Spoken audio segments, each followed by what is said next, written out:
What's going on, guys? It's LtBuzzLitebeer, and it's time for yet another The Division weapon review.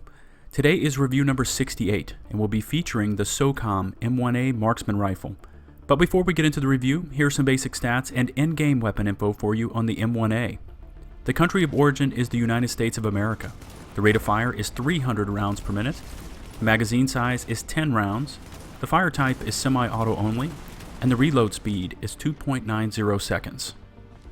Manufactured by Springfield Armory Inc. and entering service in 1974, early M1A receivers were made from surplus M14 receiver blanks, but have since switched to cast AISI 8620 alloy steel.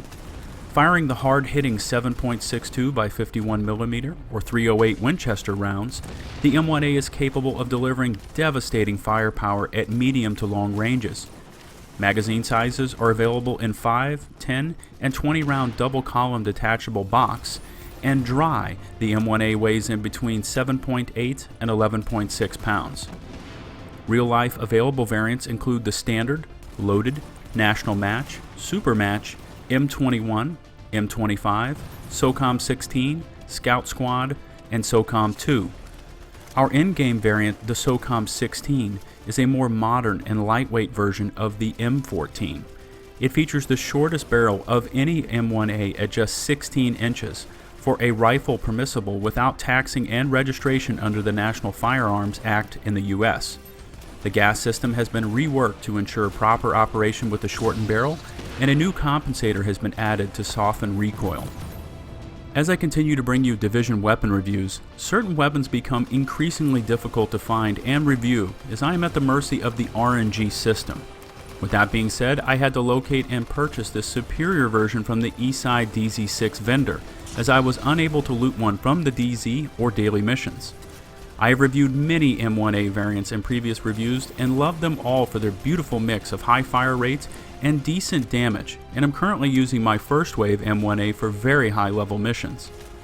Even though the base damage is weaker than that of a custom M44, the M1A makes up for it in sheer fire rate and low recoil. This allows you to fire just about as fast as you can pull the trigger, and CQC is a viable option while using this marksman rifle. For this review, I equipped several pieces of Hunter's Faith gear for the extra 20% marksman rifle critical hit damage, and found that it made up for the low base weapon stats, with it just being a superior version. The SOCOM variant looks and performs very similar to the first wave version, other than the lower overall damage stats and of course, the random talents. With base stats of 57 accuracy, 28 stability, and an optimal range of 60 meters, the M1A is best used at medium range conflicts, as this is where it truly shines. My suggested mods would center on damage, range, and ammo. If possible, equip gear mods, and more specifically firearm mods, and anything that can augment your overall damage output. Pay close attention to the weapon's talents and decide which will need to be activated by your gear mods. Any weapon talent that increases a specific type of damage, like headshots, is a must.